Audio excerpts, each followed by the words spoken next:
Greetings, mind crafters, and welcome to another exciting episode in the woods at the notch with little G, Giovanni back there.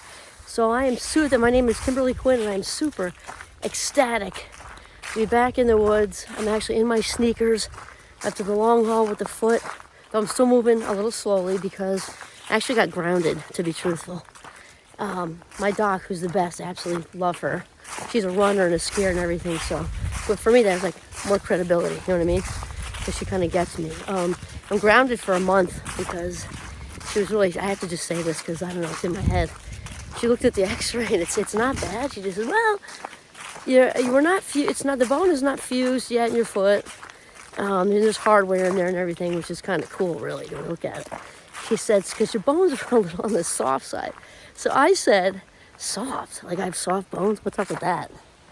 I don't picture myself as a soft bone person. And so I said, oh, age. And she went, well, yeah.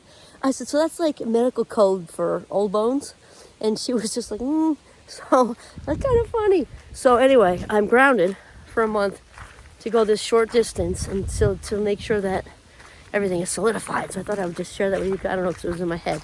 Okay, so today we're going to talk about, you got to, throughout the day, find ways to make yourself feel good. We're not talking about big ways, not at all, actually. We're talking about like small ways and choosing your thoughts, cherry picking your thoughts. And people might say, oh, she doesn't understand me. Yes, I do. People don't get it, that it is that simple. And just like I've said with my Minecrafters, if I had both hands, I would do one side saying simple. Did I say it was that easy? No, because it's a heavier lift if you've been allowing negative cyclic thought for a long time. But when we get into a place where we can, shift into thinking a thought that's positive, feel better even this much. I'm not saying you're ecstatic, shouting from a mountaintop, and that's great. Wherever you are, if you're, really, really low and feeling depressed, you can pick something that has you just a little more elevated. It's all relative, right? It's all relative. This is how it starts because once you get to a place of feeling good, and again, that's relative to the context of your life, everything else falls into place. And that's really true because when we have this sort of high vibe going on of feeling really good, the stuff just comes. All the abundance just comes. Stuff just starts to work out. I mean, it's just really, really, really, really true. And sometimes people get so super stuck in, she doesn't understand, I'm diagnosed with this and I'm diagnosed with that. And I sometimes I get, and my mind crafters where I teach are absolutely lovely. And they always have been. Something about this year, though, they're oozing of sweet. It's just incredible. In the beginning, sometimes they're just a little confused. Like, what do you mean I can actually rewire my brain, and take charge? And sometimes, and they're very sweet about it. They'll just say, my mind is going so fast, it's faster than my mouth. That's how come I'm stuttering a little bit, because I'm so excited. Thank you for your patience. Anyway, they'll say things like, I don't know, I've been diagnosed with anxiety since I was 15 or whatever. And here's the thing, none of that, it matters in the sense that it'll be harder and a heavier lift, but no matter how you cut it up, it's up to us. And I think also seasoned adults don't always like that, and the seasoned crew has been allowing it for longer, which makes it harder. And so sometimes people just truthfully get so conditioned to being miserable that it seems like so much work to climb out that they'd rather, sort of identify with whatever label that they have, and they want to be different, they want to feel badly for themselves. Some people, not all people, and throw this big pity party. Well, here's the thing with pity parties. You can, send out as many invitations as you want. You're probably not going to have anybody showing up. It's just the truth. And we've talked about that cliche of misery loves company, right? And that's just false news, because misery loves miserable company, which attracts more and more and more of what you think you don't want, but do because you're thinking about it a lot. Whether you're a guilt person, beating yourself up with guilt, and I woulda, coulda, shoulda, and the mistakes I made, and I could have done this and shouldn't have known, and that leads into blame, which gets no one anywhere, and If you're a grudge person, if you're a regret person, and all that's just going to attract. Watch the interactions that land in your day. Other people will approach you, and it might even seem positive because they're all kvetching and venting and And then you're like, oh, wow, didn't that happen to you too? You were cheated on too. And then you'll attract all that stuff. So people don't realize. So we can start anywhere and realize that we're not expecting overnight results, though within about 21 days is the average time it takes a habit to shift and stick. So obviously, average means average, because starting a new regimen of eating a piece of fruit in the morning is not the same as quitting smoking, right? So, I mean, if and the longer the person's been allowing these negative cycles, it's gonna take longer, but the thing is, it works. So what I'm telling you in short is, it takes not only awareness. We have to become aware of our happiness level. Ask yourself today on a scale of 1 to 10, 10 being screaming your exhilaration with life from a mountaintop, and 0 being you really don't like your life. Okay, just come up with a number. You don't want to think too much on it. Just let it roll out of you, and go with that and think like, wow, maybe you're already like a 6 or 6.5 or a 7. Do you want to be, a 9? I mean, and nobody's a 10 all the time, but can you rank 10 in a moment? Absolutely.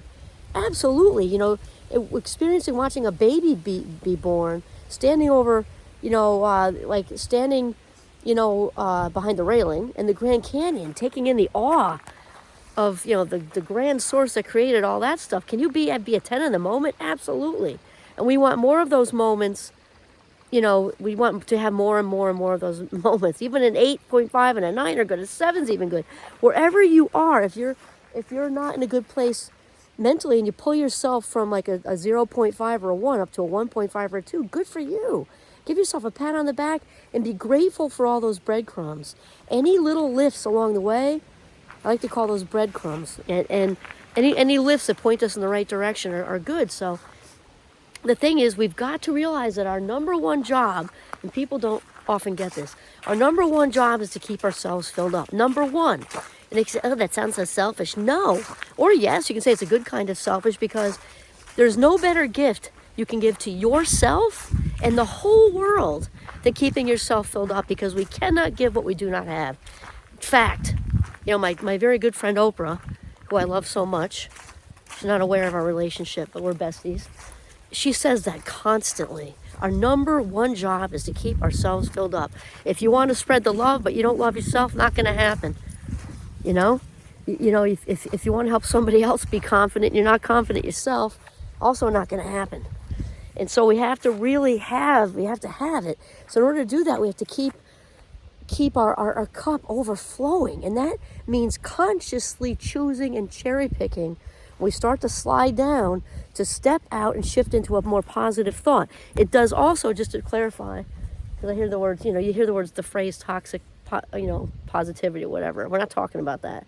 If somebody, just had a genuine heartbreak, like breakup at, 8 a.m. this morning, then maybe you're not shifting out at this exact minute, but soon, to feel is to heal, to share is to care. Process with your cabinet, I like to say. Process with your cabinet, and then close the chapter. Close the chapter at least as much as you can, and shift out into something that makes you feel good. Even if it's simple pleasure, like going to get a burger with a friend, something, but shift out of that. We have choice. All day long we have choice. I don't think people always realize that, because it's easier to be passive about it. And victimize ourselves. And it's easy to just take the path of least resistance, because remember, the brain is lazy. Even if you're not lazy, the brain itself is lazy. And it'll take the path of least resistance every single time if we let it. So if it's used to, going down the path of regret and self-blame and guilt and shame and all that stuff, it's going to continue doing that until you make a conscious choice to step out. And we do that just like anything else, one step at a time, one day at a time. Most of us can handle what happens in one day, even if it's horrible, with support, right? So it's that one day at a time. And sometimes, I know through hard times in my life, I didn't even just do a day at a time. I did a half day at a time. Sometimes I did 2 hours at a time. Sometimes I did 1 hour at a time. I'm thinking of one particularly tough thing that happened a couple of decades ago. And it was just you can start your day over whenever you want to. And if it's 10:17, whatever happened, you stubbed your toe on the way to work, you blew a tire, you were late, your boss yelled at you, Now you just finally got your cup of tea or coffee. Start your day over. But the whole thing about it is feeling good, keeping ourselves filled up and feeling good is the number one for you and the world, because everything else falls into place when you feel good. Everything. You get the jobs, you get the relationships, all of it. And just the regular daily interactions with yourself, when you're radiating that you feel good. You feel good. You just came back from a lunch. We had the burger and you splurged a little bit, some fries, don't usually, but you did today, and you had this great heart-to-heart with a friend, or maybe it's just a casual good time, whatever. You made a phone call, talked to somebody you haven't talked in a while and gave you such a lift. You're going to radiate that stuff. You're going to feel great inside and radiate it all over and attract so much more to you. So that's it. You've got to practice feeling good. Feel good as much as you can each and every day. In fact, ideally speaking, obviously life throws curveballs. Each and every day, there should be at least one part you want, not should, we don't like that word. Ideally, in each and every day, you want to at least have a moment or two of feeling good. And if you can feel really, really, really good, that's even better. And obviously, there's curveballs in life. So we're saying most days and as much as possible throughout the day. And so the only one who can gatekeep that is you. How am I feeling? I do this during the day. Okay, this is like a Kimmy check right now. How am I feeling? Am I feeling good? How am I feeling? And if we don't do that consciously, our life minutes are going to slip away. And there's nothing more precious, more valuable, our most valuable commodity than our life minutes. And I think a lot of times we walk around thinking that those are unlimited, and that is not the truth, right? We want to really realize that, embrace our life minutes, do these checks throughout the day, and spend our life minutes as if they were cash. Okay, peace out. Have a good day.